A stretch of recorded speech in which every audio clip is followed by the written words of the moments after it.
Chris Cook. Well, Sophie Khan acted as lawyer for the residents group of the Lacanal house fire in 2009, in which 6 people died. She's here in the studio. Good evening, Sophie Khan. When you saw that fire last night, it must have brought back awful memories. It did, and questions have to be asked as to how, after a very detailed inquest and narrative verdicts and a Rule 43 report to the government, why this could happen again. Is the right way a public inquiry? That's not the right way. The right way is inquests.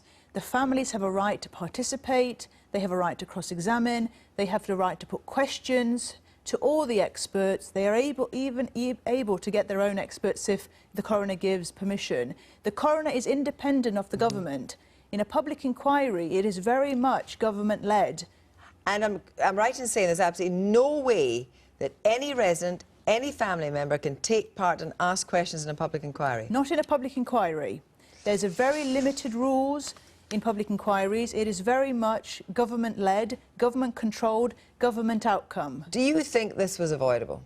This was avoidable, 100%, because the sprinklers, even though it wouldn't have saved the building, I think it would have saved the individuals inside the building. It would have given them time to get out. The building, I believe, would have perished, but the individuals wouldn't have perished. And this is not just after the Lacanal house. There is studies here. Is it your experience that, by and large, residents and residents association are not listened to? They're not listened to, but also the fire assessments.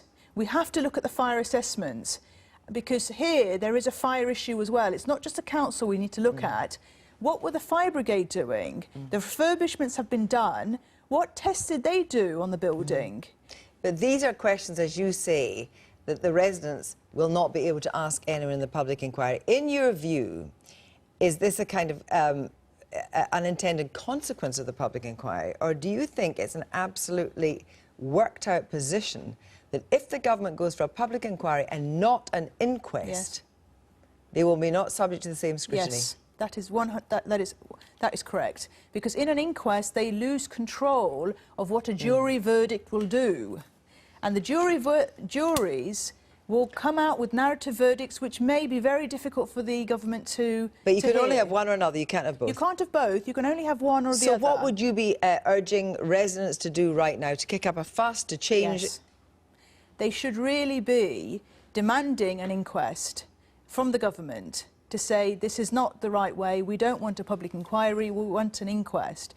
And I'm very concerned as to why Mrs May came out so quickly to say public inquiry. What is there that she knows that needs to be hidden?